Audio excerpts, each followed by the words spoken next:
Hey, what up? GM. Hey, Chad. Hey, GM, how's it going? So I'm in back at the old time, and I don't know where Chad B is, but I think he said he'd be coming, but I don't know where he is right now. Yeah, hopefully he makes it in here, or it'll just be us babbling about stuff. Yeah, exactly. Uh, yeah, man,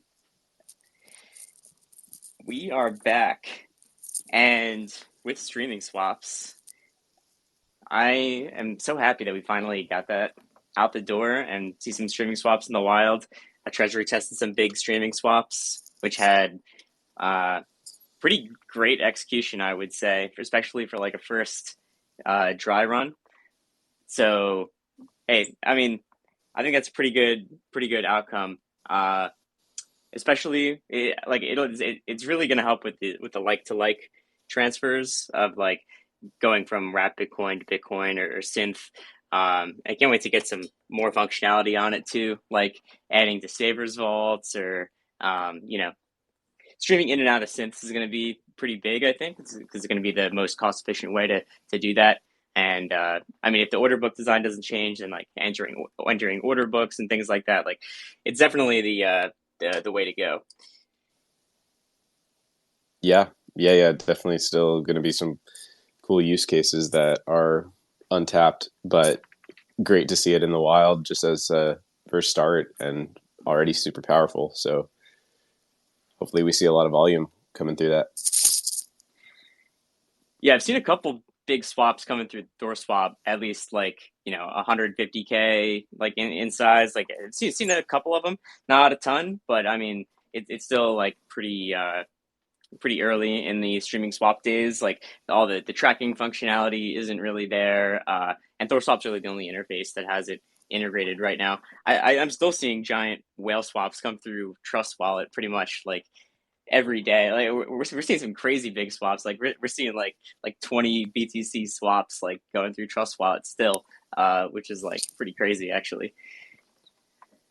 Whoa, Yeah, that's probably some pretty yeah, substantial they slippage on just that. ape in. Yeah, I'm not really sure what they're doing, but Trust Wallet even added like a little like modal that says how much price impact you're taking on swaps. So like there really isn't. I mean, hey, listen, if they want to do swaps that badly, that's fine. It's fine by me or by anybody, you know. But obviously, we want people to like get as much value as they possibly can for a swap, and not like take a 5%, 10% haircut just by being two sides, you know.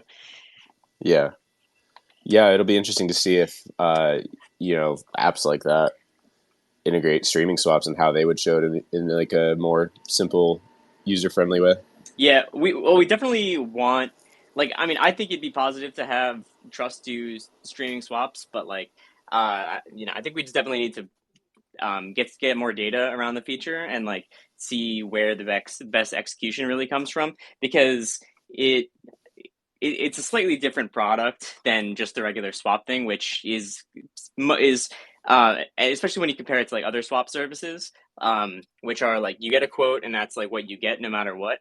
With streaming swaps, it's possible with like price movements or like things can happen during that period of time that can affect the outcome, which is yeah that's the kind of like weird design space that we're working in where Yeah, you try and execute like a Bitcoin ETH swap, and then the prices change during the, well, let's say your streaming swap takes an hour to complete.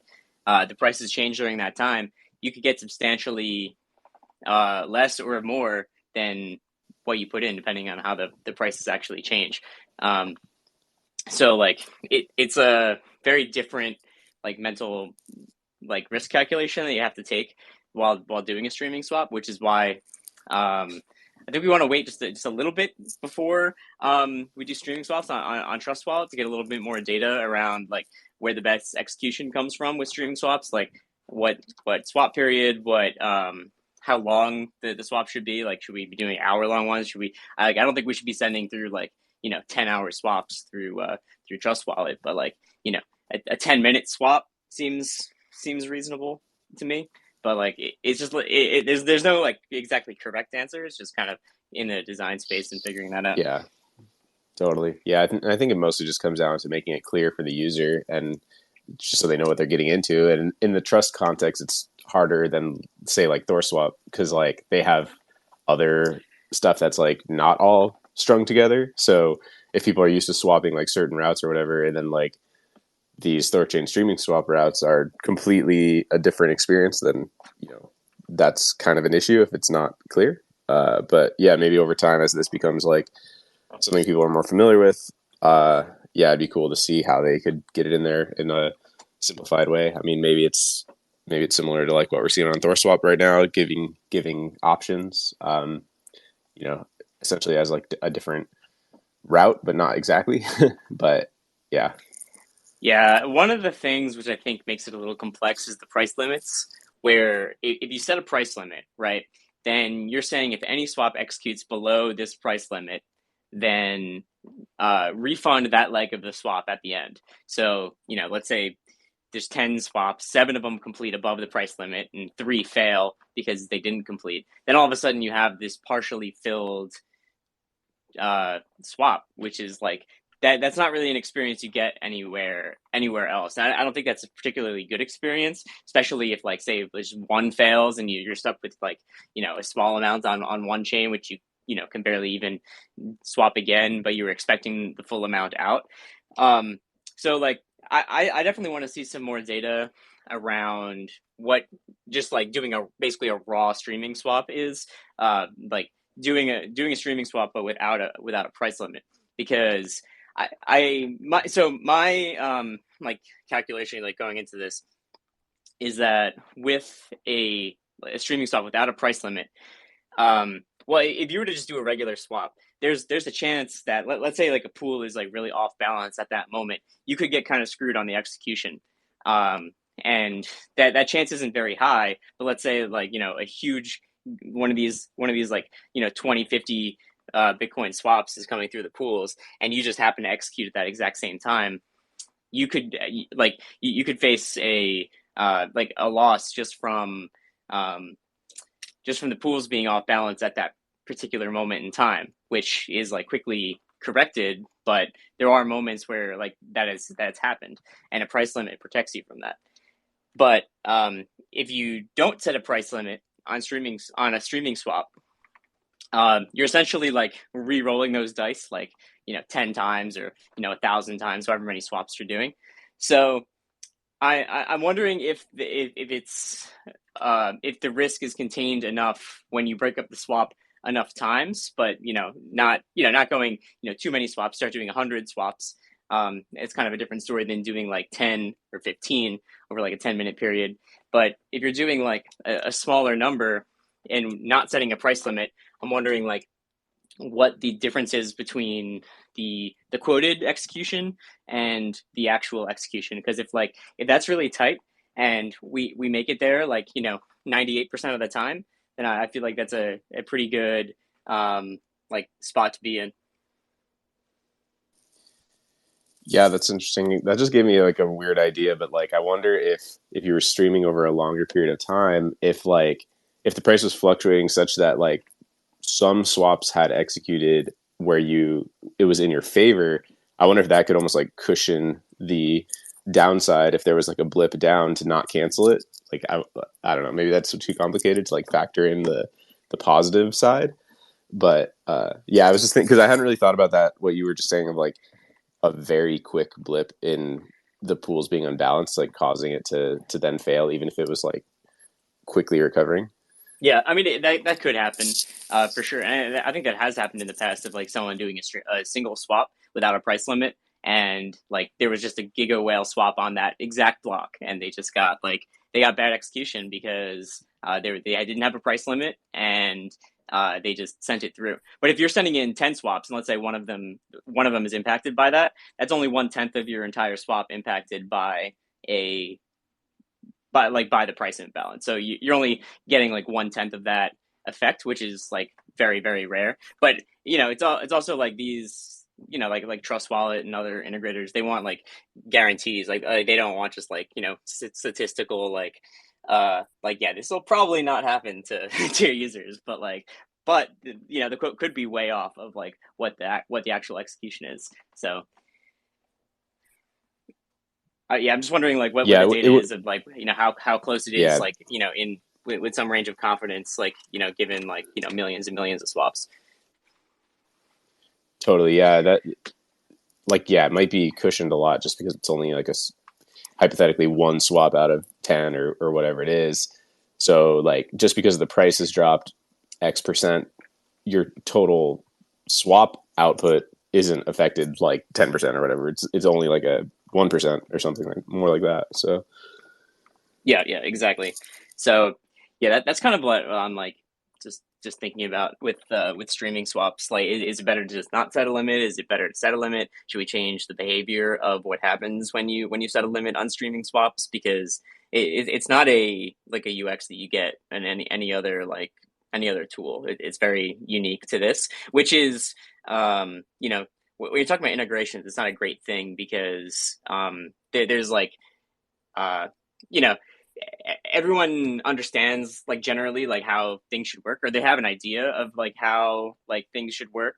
And like if every other service operates one way, we operate another way. You know, people go in with assumptions that, you know, that things all operate kind of on the same dimension, right? And if that's not the case, then, you know, then we're not providing the right service if people just can't like understand what's going on without having to like read a bunch of documentation and stuff. So yeah, agreed.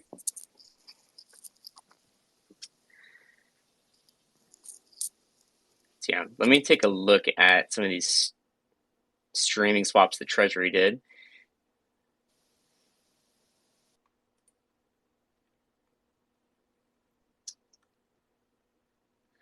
Let's see, one of them is 753,000 BUSD swapped to USDC. I believe the Treasury is doing some operations right now to move from BUSD, which is being deprecated by Binance and Paxos. I believe. I think that was a SEC thing, right? Um, they were moving from BUSD, and so now the Treasury is I guess is basically testing streaming the capabilities of streaming swaps to move large amounts from like different assets, and they did it with some BTCB, some Binance pegged BTC, some Binance pegged ETH, and then BUSD, moving that to USDC.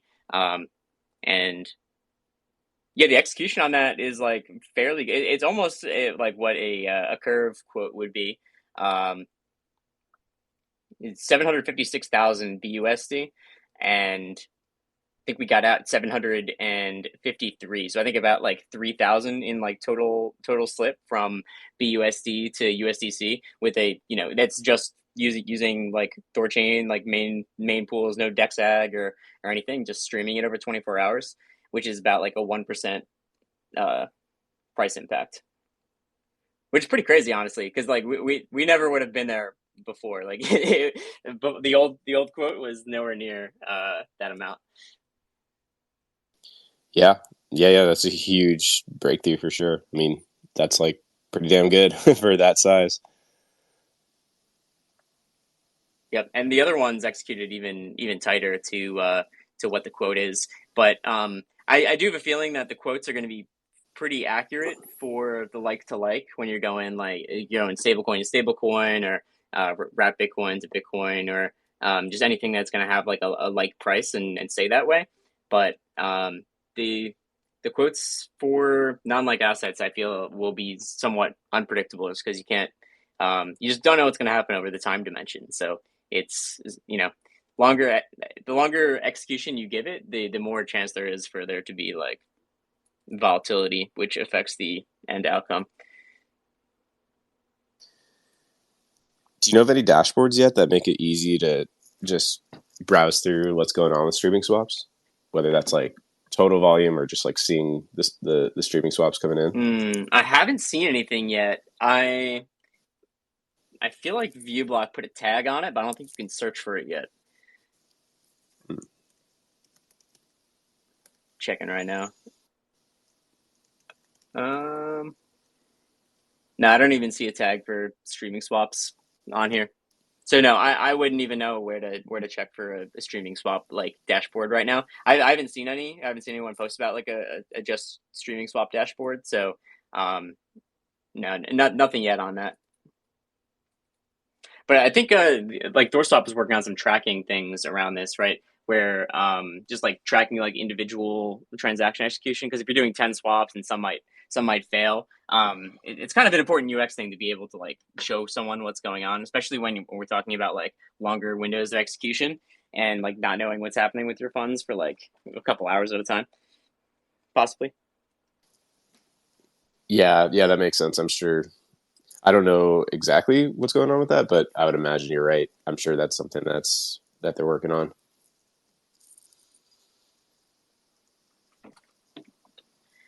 Yeah, what else is new? Let's see. We just got a new version shipped yesterday.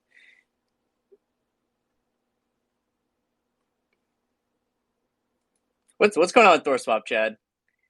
What's new? Just like shipping season, man. Like it feels like there's so many things going on right now. Again, we've been here many times, right? But yeah, I mean, right now it like just the streaming swap launch is obviously like super exciting, which we've already just gone through all that, but getting that live on the interface and all of that. What else is going on? Lots of well, I mean, can't spill the beans, but you know, there's a lot of great partner stuff, coming together. So that's really exciting, and that's of course still like the really the North Star, getting swap kit everywhere. This stuff around stringing together L2s and other EVMs, I think is going to be like a pretty major breakthrough, just because then you can essentially have the same THORswap experience, but with chains that are not even integrated into THORChain. So that'll be really cool just for expanding the use case. So that's another big one coming relatively soonish. I know there's already been like lots of tests and stuff working. And you guys had a recent thing with OKX, right? You just added support for OKX's multi-chain wallet. They have like a Web3 wallet. Yeah, yeah, that's new. So that's cool. And with a lot of these, integrations can go both ways. So sometimes it's good to kind of like integrate one side and then use that to hopefully get the other side integrated. So yeah, that was a new little thing that shipped in the last week or so. But yeah, for OKX wallet users, like you can just connect straight to THORswap. So that's pretty cool. What else am I missing? I feel like I'm missing one or two cool things, I think. But Yeah, you guys are always cooking. I mean, yeah. I mean, there really is always so much going on. I can't even keep track of it all anymore. Because there's just so many things like lending. I don't want to like go too deep into lending. This is definitely Chad's area, and I definitely do not pay as much attention to the to lending stuff as like like Chad or like anyone like Orion, anyone like closer to like the shipping out lending like side of things. But I know that just to give like a from like a what I know like update on lending, the okay, so the block science has been working on the risk report, and I believe that is all shipped out, and they've come out with recommendations for like starting parameters for lending. So right now the team is working to first like test lending on StageNet. There's new fixes coming out that I believe were just shipped in this last version. But it's possible might need another, we might need another version or two to ship out more. I'm not 100% sure on that, but yeah. So there's like a couple of bug fixes that need to go in for lending, and then the team is working on an ADR for lending right now. So that'll give the starting parameters for lending, and that'll be the final vote to actually get things kicked off. So I believe they're trying to get that out in the next like I'm going to say the next 2 weeks in a lending ADR and like actually kick off the like the governance process to get it going. But it's been a long time coming, and yeah, we have like oh yeah, so to go along with the risk report, there's also economic simulations that that the block science team put together. So it basically like creates this simulation for like THORChain as a whole, and like it emits events, emits swaps, emits loans being taken out, loans being closed, and gives you an idea of like what can happen in the protocol. Like does this like do all these events coming together like mint rune? Does it burn rune? Does it make us hit the circuit breaker? Do things like carry on as normal? So it's a framework that anyone can use. It's going to be available for anyone to actually make use of if you'd like, and it can help actually simulate like what can happen in particular situations in terms of like basically the entire health of THORChain with all of this, because obviously there's a lot of complexity around a bunch of different systems and things that different systems that affect each other in the larger system. So the testing framework should be available to everybody, and the ADR should be out hopefully in the next 2 weeks to actually get lending out the door. But not trying to like jump the gun or anything on lending, because I'm not the closest one to that. I would normally ask Chad B for that, but that is, as far as I know, the most recent update on shipping lending. Yeah, sounds like it's getting pretty close. So great, let's go. And Patriot, hey, what's up, man? I brought you up. Hey, can you guys hear me? Yes, sir. Yep.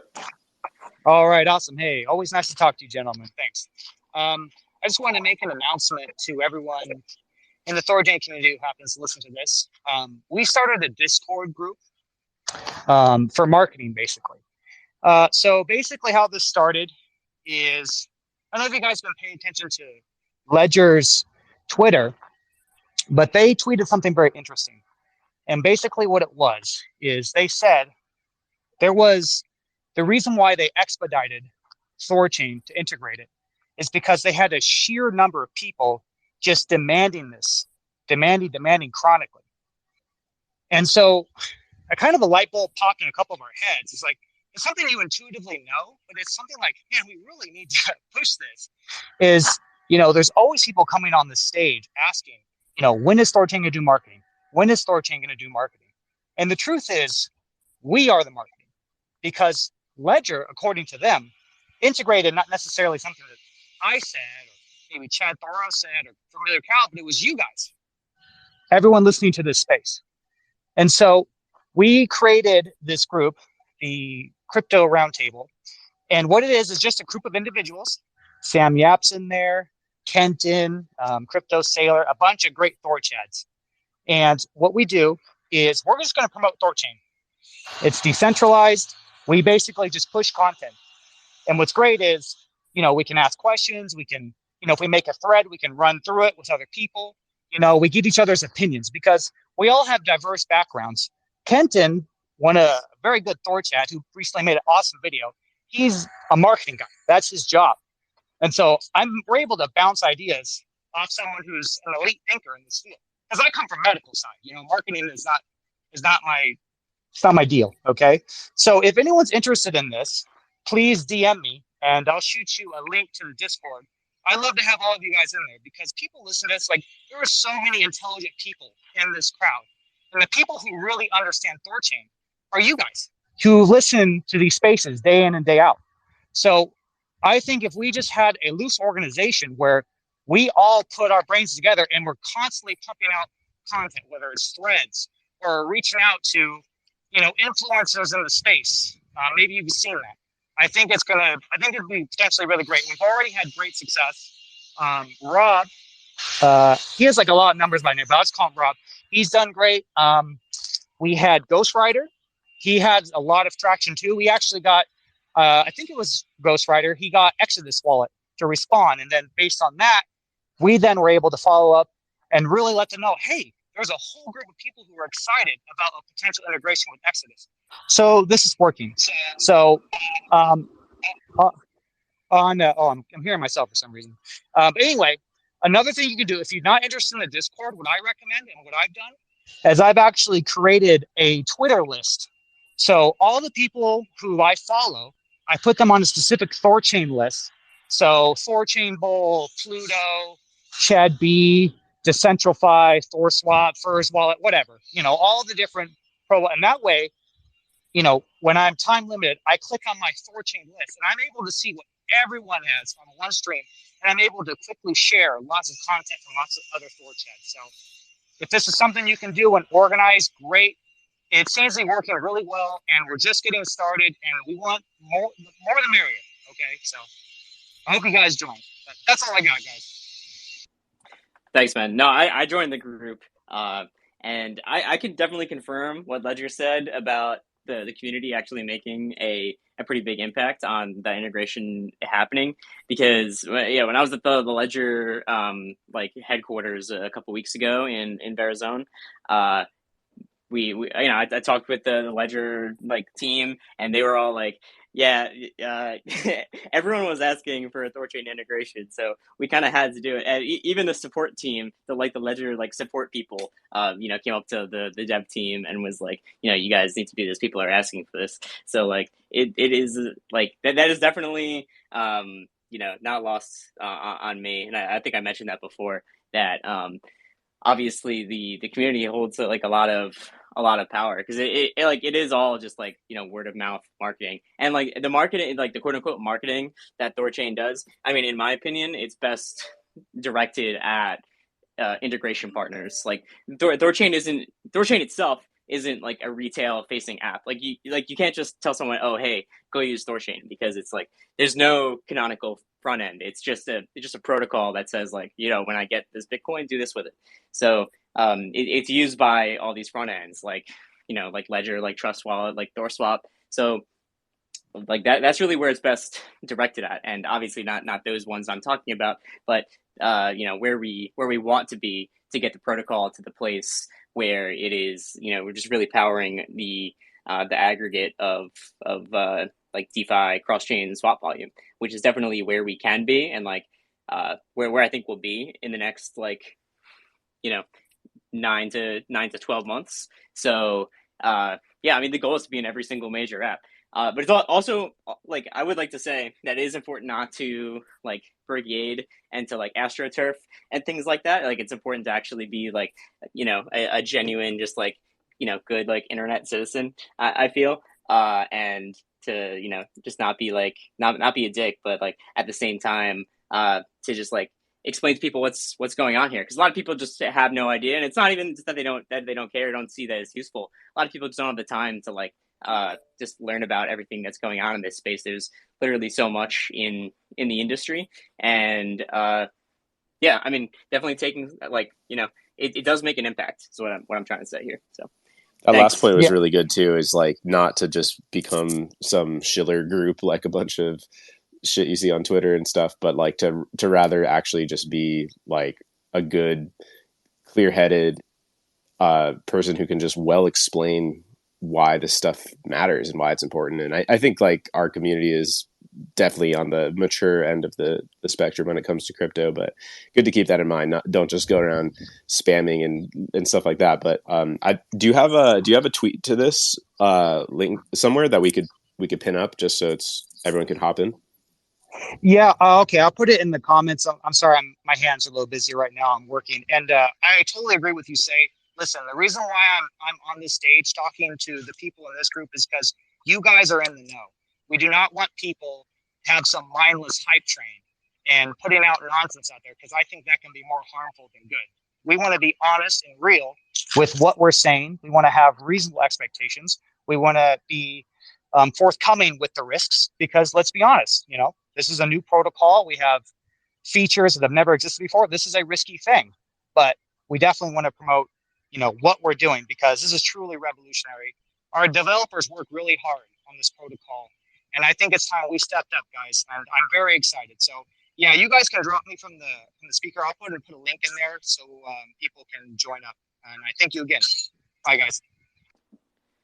Thanks, man. You can come up anytime, by the way. You can, and anyone else, if you got thoughts or just things you want to say, just in general. Like these are just open calls. Like this is I don't just do this to hear myself talk. So yeah, if anyone wants to join and this join the discussion, then we're always just here. These are like pretty open things. Chad likes to talk a lot. Not me and this Chad. We do some talking, but other Chad is the highlight. You can't get him. You can't stop him. Truly. But except right now. Today we stopped him. Yeah. So all right, boys. I dropped a link in there, so you should be good to go. Thanks, everybody. Cool. I'll pin it up for a bit. Let's definitely. I'll jump in there. Sounds good. Cool. What's up, Prime Directive? Hey, just a quick kind of piggyback off of that, like the good kind of marketing instead of just a bunch of pumpy shill stuff. I was watching Ivan on Tech this morning, and he went in for about like a good couple minutes. He was just making a point about how he would rather hold any shitcoin over some international currencies, like based on all this hyperinflation and all that stuff. And he gave a great example of why. He said, because I can instantly with a couple clicks just go right to ETH. And you know what, if I want to just be like I think he said something like, if I just want to be a meat eating maxi and just get some Bitcoin, all I have to do is use THORChain. And he just in a few sentences, he just made such a clear explanation of how with just one click he can switch his ETH to Bitcoin and it's over. Like, and I know he's a fan of the project. I know that he's had Chad on for an interview, and he just hit 500,000 followers, and it's a great example of why I'm really happy that it's never been all kinds of pumpy, buy this coin, it's going to go to the moon and all that. There's just been this like silent, constant quality building going on, and then you get a quality influencer like that giving a perfect example of why this is important. Nobody, now people can look into that. It's not like, oh, buy this coin, it's going to pump instantly. Like it was just a great example. Just wanted to share that. It's just a testament to the good hard work that's been going on for years here. That's cool. I think Chad had a great interview with Ivan on Tech, probably about 9 months ago. I want to say maybe around like last November or something like that. So definitely check that out. Ivan's been around too. I think there was an old interview with him, before mainnet, but there's been some recent stuff, and he's in the know, and he's a very sharp guy that like understands like what's going on in this space. Yeah, man, maxis are so interesting, aren't they?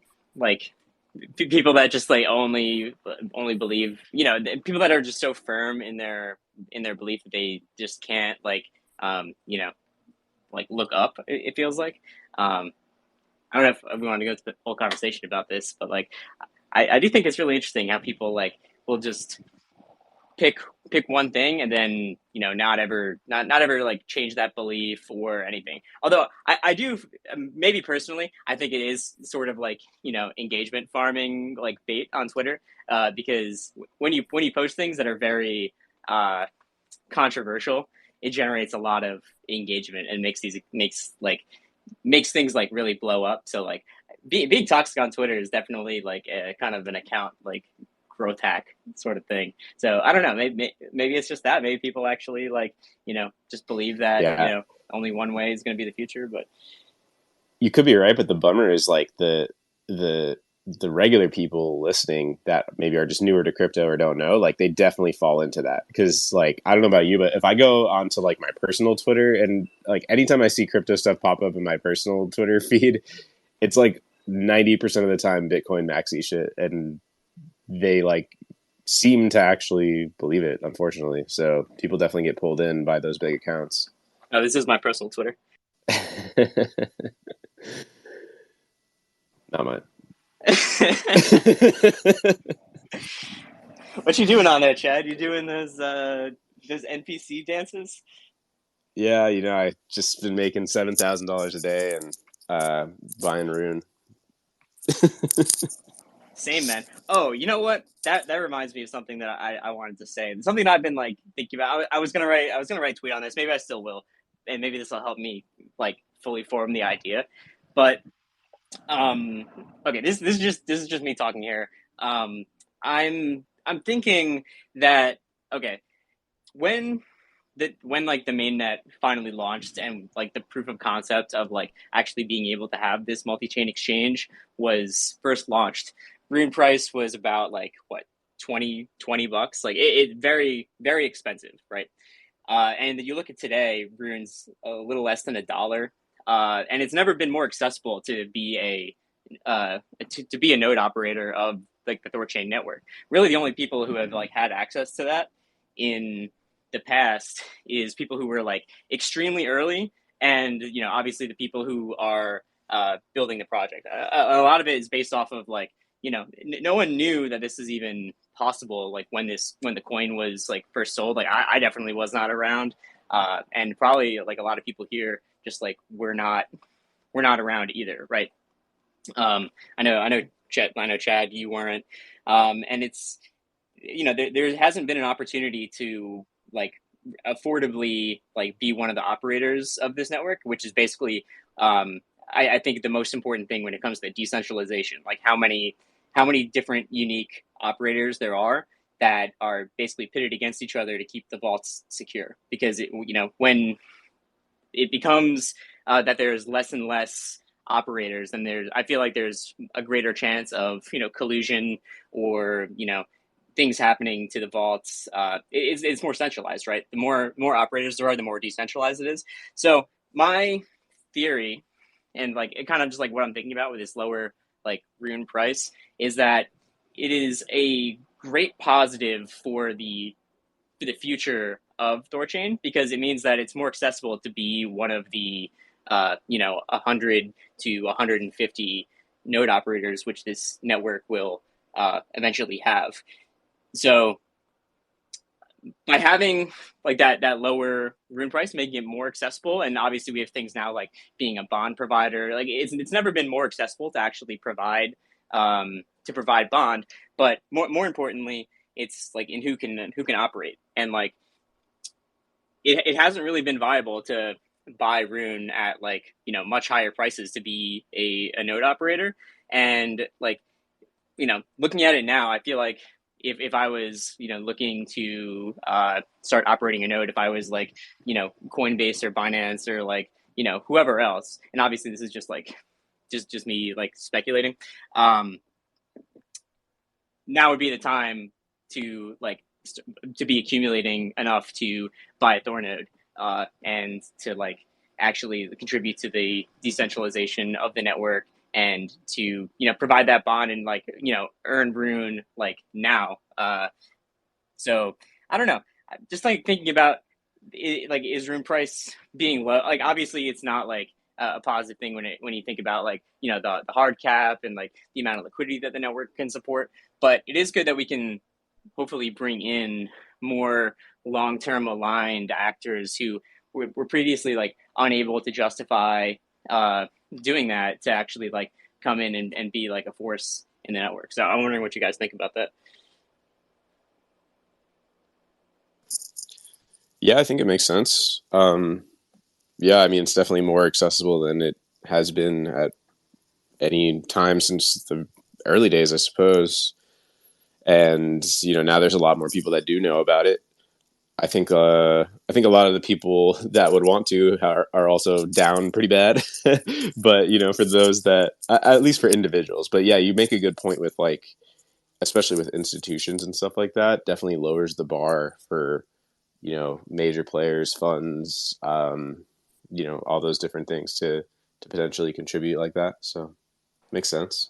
Yeah, I mean like the risk reward of getting one Thor node now versus I mean like or just trying to accumulate enough to operate one now versus like months and months ago. It's just I think it's kind of a different calculus, and obviously it is kind of hinged on like on just like the Rune like price action, and like Rune has to like kind of behave a bit. But you know, I mean, I don't think the dark times will last forever, and there's definitely you know, players who probably scaled back in the times when there's a lot of excess that are probably scraping together some pennies right now to run some Thor nodes. I mean, that's probably what that's what I'd be doing if I was like of that like you know, if I had the means to do that, like that's probably what I would be doing to just operate some of this network, because especially when you look at like, you know, where we're getting integrated and how much like swap volume is going through the network, and you know, us hitting this kind of critical mass of like balance between organic fees and block rewards, and that already being in the positive direction in like the depths of the bear market with only one major integration. I think there's a pretty good case to like be like accumulating enough room to buy a node right now. So I don't know. That's my like kind of theory. We'll see how that plays out in the next like couple of years, I guess. Yeah, agreed. If I had the means, I'd be doing that too. Yo, Paper X, what's up, man? Hey, Paper. Hey, just on this topic, actually, I've been curious, but I mean, obviously, I have no idea like how like actually running a node works. I just know obviously we're making a very positive transition towards having more bare metal nodes. But you know, like every so often, I see users sort of saying like, "Hey, I joined like I contributed like this much bond for this node operator." And I see, you know, from time to time, like I thought like I saw THORChain Bull say, you know, like, "Hey, I've got like, you know, I'm running up another bare metal node, and you know, like I'm open to like people contributing bond." So I was wondering, is there like a I guess like a very, you know, explain to me like on 5 sort of like tutorial on how like I guess like typical THORChain users can get involved with something like that, like, you know, pitch in to bond a node? Yeah, sure. So with this new bond provider, but new, I mean like it's like at least 6 months old, maybe a year old at this point. You can actually permissionlessly, non-custodially provide bond for a node operator, but you shouldn't do it unless you actually really trust that node operator, because they can still lose your funds. And that's so they don't hold control of it, but let's say they you know, did some double signs, or they, you know, somehow behave maliciously to the network, or they get slashed, that's your bond that gets slashed. So like you shouldn't just provide to anybody, and you should also you know, just be smart about it. But you provide the bond to the network. So let me go through like the process and the way that this works. So a node operator can you know, they can find someone who can be the bond provider for them. So they can, you know, they can start operating the node, and they can say, hey, let's say THOReau wants to be a bond provider. He's got enough room for me to churn in, so I'm gonna whitelist him. So you have to whitelist from the node side. So the node operator, you know, they send a transaction that says whitelist Chad's address, and then they also they put in a fee. So they say, I'm going to collect 20% of the rewards. Chad keep 80% of the rewards. I'm going to keep 20 as the node operator fee. So every node also has a fee they can set. They can make it 0, where the bond providers get all the rewards for the room that they put in. They can make it, you know, 20%, which I think is that's pretty much the standard that I've seen. Is a lot of nodes do 20%, which I think is totally fair, because obviously there's like very real infrastructure costs to running a node, and you know, you shouldn't expect that service to be provided for free. So 20% is pretty standard. And then all you have to do is actually provide the bond. So you don't have to send it to the node operator. It's not custodial or anything. In fact, you can do it right on THORswap, which is where I like to do it, and where I know a lot of other people do it. There's a node management tab on THORswap where you can just click on whatever node that whitelisted you. So that you have to be whitelisted first, obviously. And then you can just, you know, type in however much, sign your ledger or do your key store or whatever. And then just you send it into the network. So it does a message deposit type transaction where it just deposits to the bond module, and then you're in. and you're collecting whatever kind of rewards are specified. So if you want to link up with a node operator to do this, obviously like you should take care not to do with someone who's trusted, like Nine Realms, like THORChain Bull, but also like take care for the decentralization of the network. If everyone just provides to one bond provider, that then everything gets skewed towards that one provider. So there's a new channel, some new channels in the THORChain Dev Discord, which maybe some people haven't seen yet.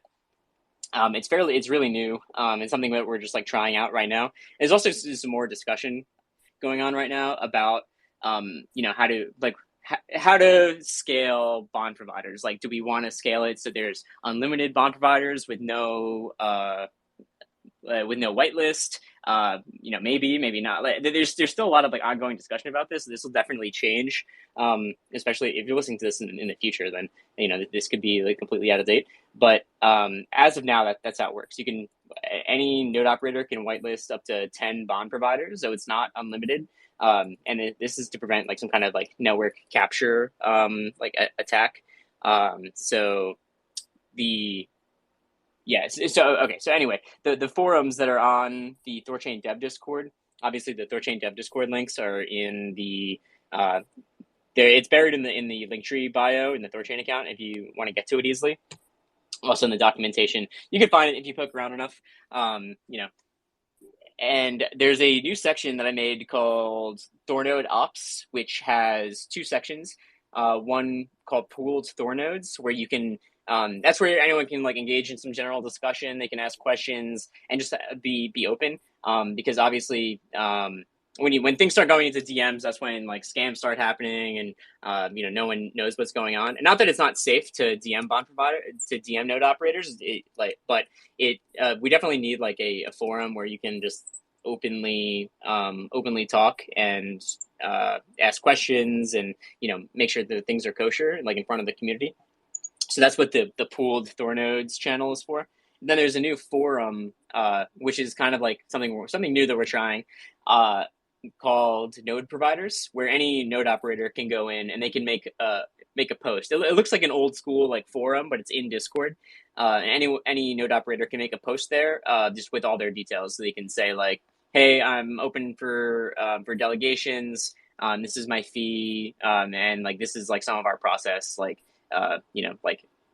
So it's basically where any node can advertise their services. So if you're looking to provide bond to a node and like earn like single-sided rune, then I would go to the node providers channel in the THORChain Dev Discord and contact a node operator and see what you can do about providing bond.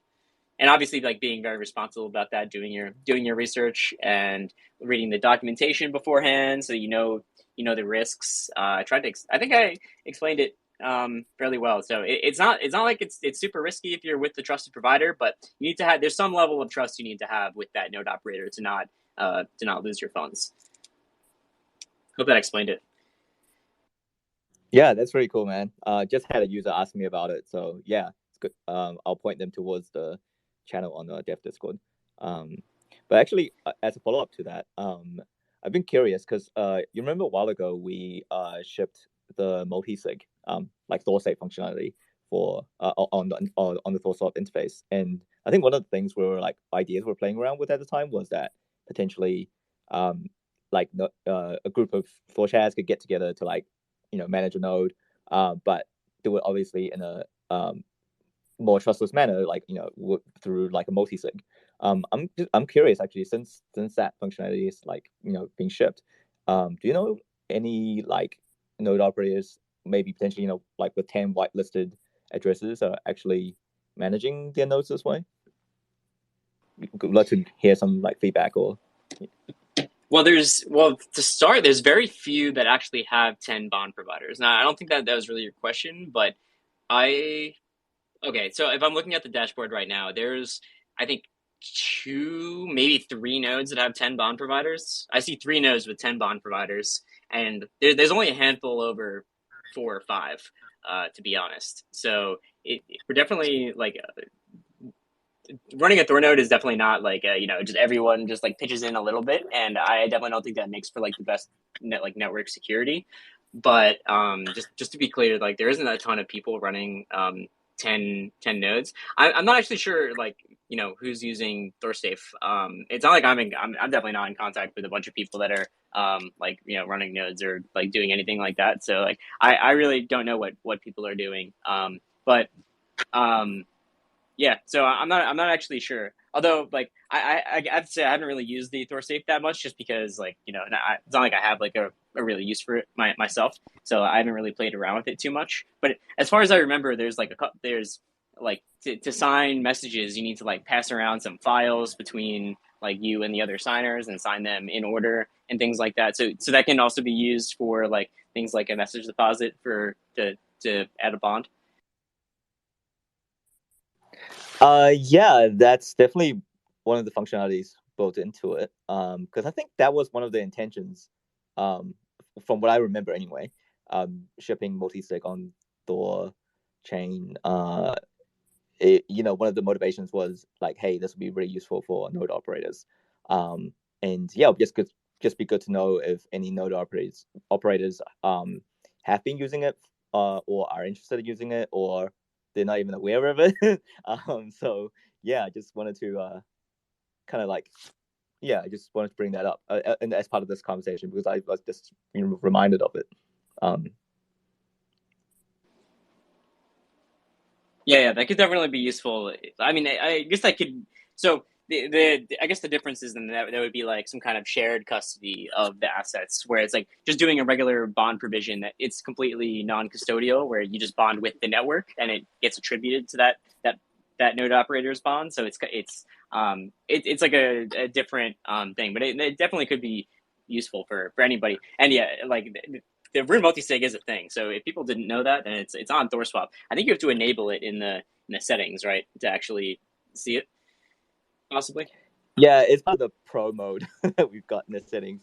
I'm not gonna lie, like, because THORChain obviously it doesn't support like smart contracts in the EVM smart contract sense, so it's a little bit more complex than like Gnosis, say, for like any of these multi-sigs that you might have used in the past. So we sort of put it in the pro mode just because honestly, like, there's a bit of a learning curve there. So yeah, but it's definitely there. And it's really like, I remember we built it and shipped it because, yeah, I remember Chad B was saying like there was node operators who were like kind of requesting the feature for something, or was quite important to the protocol. So yeah, just curious if it's getting any use, or maybe some use cases we haven't covered yet that maybe the UI can sort of be improved on. That's a good question. I would definitely ask about it in the dev Discord. I'm not sure if people are using it anymore. Well, I mean, I don't know. Like, I'm sure there are people that are using it. Maybe not. Maybe you guys should track that on your website who's using it and who's not, just to get a better idea on like what the actual usage is. But I feel like now that there's bond providers, it's easy enough to just to provide and to not have to deal with the multi-sig. Like, I know, like I would prefer just to non-custodially provide a bond rather than to have to deal with like signing transactions and giving up custody. But yeah, I could definitely see it being useful for certain cases, for sure. I'm sure people do use Okay, it. man. Yeah. I mean, we use it in our team, just for OPSEC purposes. So hey, if you didn't know, THORChain has multi-sigs, like, there you go.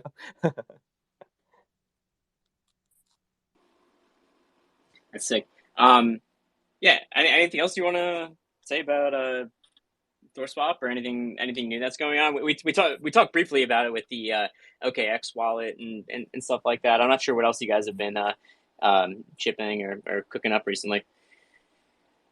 To be honest, we've got quite a lot of things. Like, I probably have, I don't know, like, I want to say 6 or 7 Medium articles sitting in drafts. So I feel that. yeah. So there's definitely a lot on the pipeline. Other than the usual, like improving the UX, just making things easier to use, and we've got we're trying to improve our decentralization and community governance. So we just had our third community governance proposal ended like on-chain voting, got another one to go up soon. So yeah, just kind of formalizing the process around that for like, Thor and VThor stakers to be able to like contribute and guide, the protocol. And I think you guys were talking about marketing before as well, right? So part of that is, I guess, a lot of the proposals and ideas are coming up on the THORswap Discord are related to that as well. So yeah, I definitely want to collaborate and, with any THORchats with the connections and ideas around like marketing and obviously reaching out to protocols for integration. Yeah, that's also quite a lot of things being worked on there for sure. Yeah, I feel like the integrations have just been going super well. Like I feel pretty bullish about like everything that we've been doing during like the past basically 8 months, like everything that we've been doing this year for integrations. I don't know. It feels like some are always going to be tough because a lot of integrators are tooled for EVM only, but I feel like that's the main hang up, where it's not like people don't see the value of the service and don't like, and especially with SwapKit where it makes it really easy to go from just EVM to to supporting EVM and UTXOs and Cosmos and multiple wallets, which is like things that nobody in ETH world thinks about. Because it's like, oh yeah, let's just hook up my MetaMask and sign away all my stuff. Yeah, so yeah, it's just like totally interesting space, but it feels like there's been such good reception from like people seeing the value of THORChain, and hopefully we can nail down some great SwapKit integrations. I know some good stuff's in the pipe there, but I'm really excited to see some major ones come out. Yeah, I really agree with what Patriot said previously about the community coming together collectively to just increase the awareness around like what THORChain does, which sometimes can get buried under like, oh, we've already have bridges or we already have this other centralized service. So I think like because we're so, I mean, it's been 2 years now, we're so used to that concept of like being able to do it, like Bitcoin to ETH, the holy, what was once the holy grail of like DeFi, right? That sometimes we forget that people, they literally like it's not on their radar, like we talked about maxis before, right? So like literally even now you still have people who are not even aware that THORChain can do this. So I think I mean it's a bit of a personal anecdote and I'm not going to name obviously like the protocols or like people involved, but like I've literally spoken with like BDs at other protocols and after like 3 meetings I realized like, oh, they still don't realize we do native swaps, like because they're so used to the concept of like, oh, it's just like a bridge or like you're wrapping assets. They'll be like, oh, we have that already, and you have to explain to them. It's like, oh no, I checked out your project, I checked out your tap. It's a centralized solution, right? It's not actually native Bitcoin. Because sometimes you have people who are maybe just talking to someone that's like working like a product manager or for marketing, like they actually like they themselves might not understand the difference, or maybe they're so ingrained in the layer 2 or whatever protocol they're working on, they just don't have time to like understand what THORChain does, obviously. So I think sometimes it's like really important to take like many steps back to kind of like guide people to like to get to that point, right? Yeah, no, that's totally what I've experienced too. They just don't really realize that this is even possible, and even if they do, it is a big leap to move past just EVM and the biggest issue. Like, I'm just gonna keep saying this because it's so true. Is just the wallet support, because when your whole site and your whole app is tooled around being able to sign a transaction on an EVM wallet on MetaMask, like it's just not even possible to do anything else. So it's like, I mean, okay, maybe this is a dumb analogy, but I'm kind of thinking of it as like, how like language kind of constricts thought, and in the fact that like just whatever language you speak, that is basically the way that your like brain trains you to think about things. Where it's kind of the same way, where it's like maybe it's more akin to like a paradigm, where it's like if like the only thing is like connecting EVM wallets, then you don't know anything outside of that whole space, which is continuing to grow, because obviously we're building the tools to actually grow outside of outside of EVM, and like making that easy. But it's still quite complex because there's no like, I mean, literally, I think the only like major-ish wallet that does multi-chain really well is XDeFi, and that's because they've been in the THORChain space since day one. And like I think that's one thing wallets are going to really have to get right, especially the major wallets, if they really want to grow and like see that like huge user adoption, is supporting native protocols, but then also like supporting apps that are built on those protocols. So just expanding beyond EVM is going to be like pretty big. It's just quite difficult to like actually make that leap these days because wallet support just isn't there. What wallet are you going to connect for your Bitcoin wallet that it has actual like traction and support in that community? I don't know. maybe Ledger Connect. Like how THORSwap does it, where you can connect your ledger directly. I love that personally, but is that even enough to gain like a critical mass of people being able to like interact with native Bitcoin? That's a good question. Yeah, I think sometimes you kind of have to like flip it on its head, like conceptually, because sometimes people get very defensive, right? Like because they're focused on their protocol, and they don't want liquidity or users leaving their protocol. So so like people like to say like, oh, we're like a multi-chain, we're like omni-chain or whatever the latest term for it is. But really deep down, they're like, no, we want all the users, right? So, but I think like, because obviously we're in a bear market, so everyone's like fighting for whatever like users are still left. But I think like the truly, the protocols and projects are here for the long term. Like by the time it hits the next bull market, that's when you want to like, that's when the BTC dominance drops and it flows to those altcoins and layer 1, layer 2s, and that's when they would need that BTC liquidity, right? Where is it going to come from? So I think the projects that have that long-term vision, they will understand like, yo, this is really useful because it's not just like our users going away to Bitcoin, but it's also like Bitcoin coming into my chain and my project. But sometimes, yeah, that takes a bit of like, you have to think of from the other side, which is a little bit hard, I guess. Which is what I was saying before. It's like sometimes it's not like the community marketing. It's not just like bombarding, maxis to say like, hey, like this is better or worse, but rather like, if they're doing really well, you could always like, just pitch them, well, you can do better with like, access to like currently siloed liquidity. Like they're not part of your community, but they could be. And that just takes time to get them to like really think about it that way.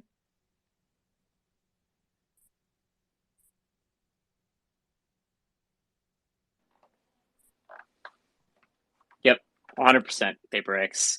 Yeah, thanks for coming up, man. And if anyone else wants to come up on stage, I don't know, like I don't think there's a ton more to say for this week. Just continuing to grind away. I'm just gonna go through and see if there's any big new changes that came in the last version, which I'm forgetting. There's just a lot of fixes, a lot of aggregator stuff. See, streaming swaps.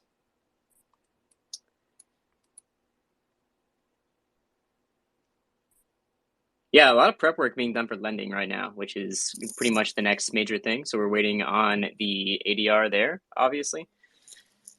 Got Crypto Sailor connecting. Yo, what's up, man? Hello, just testing my mic. Can you hear me? Yep. We hear you. Excellent. I just came up to just talk about, a lot of the interesting things we're doing. People are talking about marketing and stuff like this. And there's a group of us who are working on this, trying to bring something together, and I'm just helping organize it. Not as much leading it, but just trying to create a space for organization for this. I believe that's the Discord link to our Discord already pinned in this space. And there's lots of interesting things going on. And very thankful that some other people are interested in this or working together on contributing to this. So hopefully we'll have some more concrete ideas to share and things like this going forward. And definitely feel free to reach out to me in regards to that if you need to. So far, what we're doing is just working conceptually on ways to understand and communicate THORChain. One of the things, the points that I try to reinforce is the fact that THORChain is probably the most sophisticated DeFi protocol in the world. It's like 100 times more complex than Bitcoin. So there's, if we look at the expounding upon and the books that have been written by and the conferences that have been held for Bitcoin just itself, you would have to do it, at least that much, in terms of unpacking everything that it's about. So there's a lot of work to do on communications, and definitely I'm very excited to see efforts going forward in that direction with what we're doing. Yeah, totally agree, man. I've thought about, like, I don't know about writing a book, but like writing a, like, how Eric Voorhees had that great article about when Mainnet released about like THORChain for Bitcoiners, I believe the name was, and like really dumbed it down. But the thing is, like, when you're moving this fast in this space, like, whenever you write something, it's almost immediately obsoleted, which has kind of like stopped me from writing a lot of like longer things, because I don't want to just write something and then it's like, even when there's any part that is like not correct, like obviously I wouldn't want to release something like that. And when things change so often as they do here, like, just writing anything about, like, the dynamics of a network like this, or even just referencing any kind of like principles that principles, I guess, are pretty like sturdy, but like in terms of like like different dynamics, I would love to do that, but like things change so quick that I feel like once you were to publish something or just like get people to read it, within 6 months, it's like there's whole sections that are probably completely wrong. So like I hope we do get to the point one day in the next, like, 2 to 3 years where we're like done shipping new features, like it's fairly ossified, like we're not, like, we have like we have lending out, we have perps out, we have like every major network feature is shipped and like in the hands of the people, and people are using it. We have integrations, and then maybe someone can sit down and write the THORChain book, so to speak, in like the like a Bitcoin standard type thing, or even just like a mastering Bitcoin type piece, because I think things like that are really useful, and ossification is useful in being able to like really deeply understand a system, because unless you're just in this space, like the THORChain space, I mean, like every single day, and like really like keeping up with what's going on, it's very easy to not, to just like, check out for a little bit, and then things are like, things are changed quite significantly, and like, there's a lot of precedent for that in the past. So I do look forward to the day one day when we can look back and say, like, damn, look at all that we did, and then we're finally like at least feature complete. So, and then we can start like actually communicating everything that we did, and like in a way that won't be like obsoleted in the future, likely, I hope. Yeah, for sure. It's obviously tough to sit down and write about it, but it's like the value proposition is so massive, and in a lot of ways, it's hard. Like, so every crypto project in the world is going to put on their website that they like did it all, and they're the #1 blockchain that's going to rule the world. So breaking through people's skepticism of having heard that all the time is a super big challenge, and it comes a lot down to just wording and phraseology and just communicating the value proposition, all of which is really hard to do. So yeah, definitely looking forward to working more on that, and seeing the realization of the value of the project. I think THORChain is just important as a part of an interchain ecosystem. I mean, the group that I'm creating is also referred to as the Interchain Roundtable. And, whatever we do with any one crypto project, like you said, ossification of the protocol, standardization of features, eventually with an app chain, you do want to stop like building more, because otherwise it's just becomes, kind of a mess. So, the efforts that we're doing can be parlayed into even more opportunities. And so that's what I see as a real benefit to participating in a community organization like the one that we're doing, is getting relationships, networking, developing skill sets, getting experience. And that can, anybody who actually, this is a time for even people to like pivot careers, crypto. I've done that with my own life. So that's a ton of Yeah, same. opportunity where there's challenge.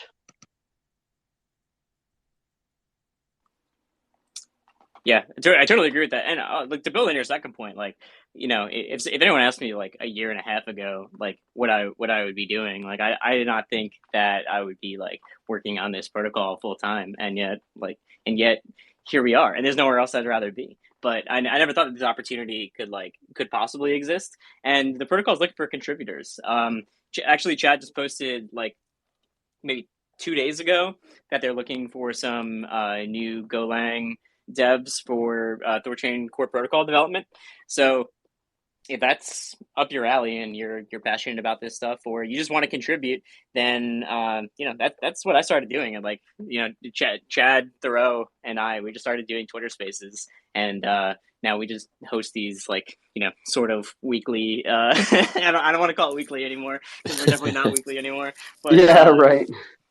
We just contributed, which is pretty much how Yeah. everyone in this protocol started doing it. You just contribute, and then you gain some notoriety, and and then there's so many businesses that you created on top of THORChain. Like, oh my god, like I wish I could make them all, because there's so many ideas. Yeah, it's like we were talking earlier with Patriot and the marketing Discord and stuff, is like the best way for us to make this stuff happen is just for the community to step up and do it. Just like, if you have an idea, if there's something you want to, something that's missing, see how you could fill that gap. And yeah, there might be a business in there for you. There might be payments from whatever, like Treasury still approves some stuff, right? So yeah, you can all just like start doing the thing that you want to exist, really. So yeah, it's definitely good to make sure you have positive engagement with the original core group also, like you said, because having mutual support, it really helps people feel like they're a part of, like, so for instance, I helped organize a lot of stuff with Bitcoin back in the very, very early days, and there was like no coordination, right?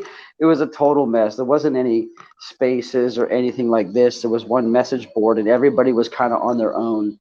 And I think the Bitcoin community, like, it really kind of in a way fell apart in 2014, because there just wasn't a lot of engagement from the core group with a lot of the community and the industry. So keeping that going is going to be super helpful. And so definitely I'll try my best to make sure that, as somebody who's kind of helping to coordinate this effort, I'll make sure that this effort is collaborative with the THORChain group, and have like all channels open, because one of the points is you don't want to expect engineers to do marketing. This is like, as someone who's done development, I've done kind of both sides. I'm not a marketing guy or a biz dev guy. I've just had to, like, under certain circumstances, learn some of the basics about this stuff, so I could help maybe guide some stuff in the beginning, not beyond like people who have expertise, but it's just when you're in the tunnel and coding and working on these crazy esoteric even math problems, there's not really the ability to develop the communications necessary for the market. It's just, like you said, the community does have to step up and be a part of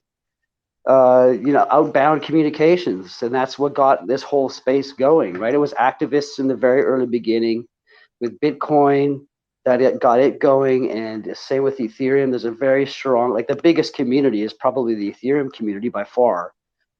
So that's what we can do. And yeah, thanks guys for everything, and hosting the spaces too. Keep it going. Yeah, for sure, man. And I wish more people should host like spaces and things like that. I kind of feel bad that I'm the only one that can do it, and like obviously, I've got a life too. Chad has a life. Everyone's doing stuff, but like there's a lot of community members who I'm sure like to talk about things, and that's how we started. Just me and Chad started doing weekly spaces and stuff, which is just it was just for fun. And it's become a little bit bigger than that, but it's still Yeah, fun. on that. I'll try to contribute to that as well. I usually actually host a little space after a lot of these kinds of things for a few handful of people. Just keep an eye out Oh, for that. nice. Yeah, I was just gonna kind of Yeah, I was plant the just gonna seeds. say this. I was Oh, gonna say the same go thing ahead. because, like, I feel like the IBC community is like super engaged, even though obviously they have their own chains and stuff. But there's always like some kind of like IBC Cosmos related space. It's not obviously it's not hosted by the same person every time, but they all like got their little symbol in their names, and obviously we have like the room circle. So um I think like I was just thinking like how we had the catchphrase like THORChain solstice. That's like a really good like space name. I feel like anyone could just like run a space. Like whenever like some centralized exchange gets hacked or whatever, which you just like anyone could just run like a space. We can all just hop on, just title it like THORChain solstice. I feel It's gonna like be too many we could spaces if we do it every time. yeah. I feel like we could be a bit more dynamic because I obviously we're caught the trying to joke. run on schedule now. I No, that's love it. true. Yeah, I think this is Sorry. just going to Yeah. plant the seed for like when, especially like, I mean, I I don't know about you. I mean, I'm pretty sure crypto spaces have just been like down 95%.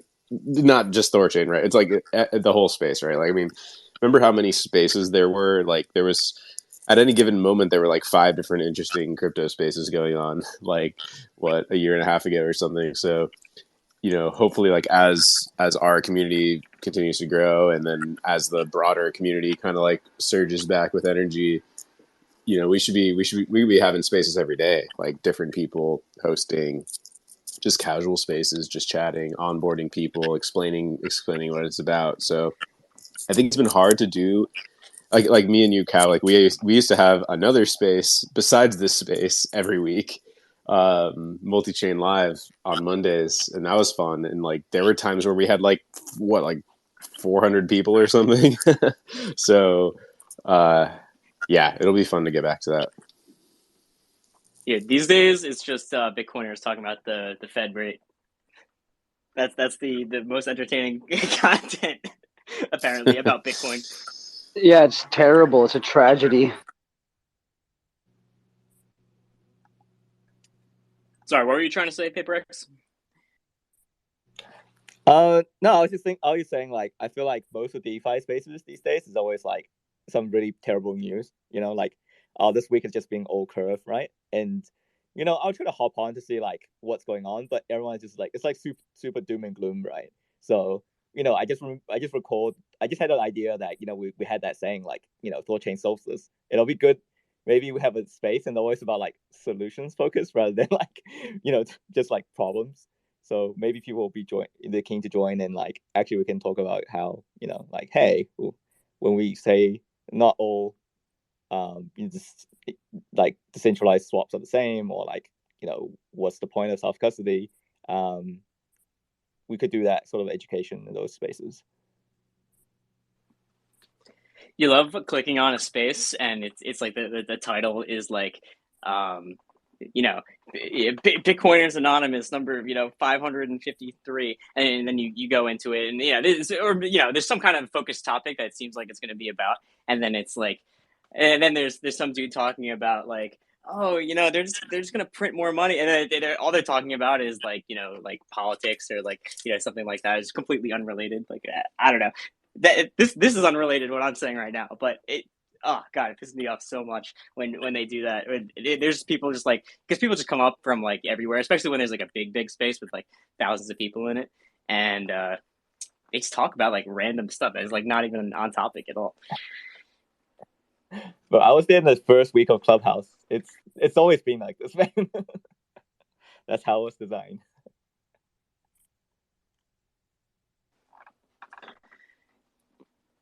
All right, anyone else want to come up here? Otherwise, we can get the space wrapped up for this week.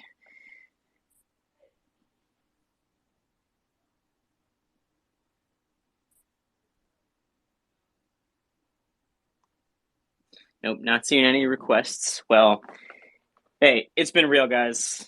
Chad totally bailed on us without saying anything. It's okay. I'm not mad. Yeah, next week. No, I will do a space follow up to this for people who want to specifically talk about marketing concepts or what we're doing on that side. sweet, man. Be sure to keep me updated too on all this stuff. However I can help, or any of us, just it's hard to keep up with all the channels and everything like that, and all these spaces, and like a huge thanks to everyone that actually like sticks around and listens to these. Like you definitely don't have to.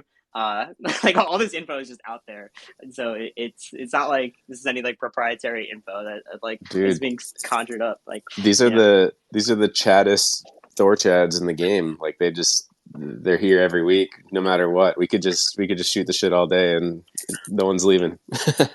I love that and appreciate that so much. Honestly, because like I don't know Absolutely. who would come and join a space like this, but apparently there are people that do. I'll also shout out a couple more spaces. There's Thor Swap and Kryptonary space on Monday coming up. So definitely come to that. Come support. That should be pretty cool.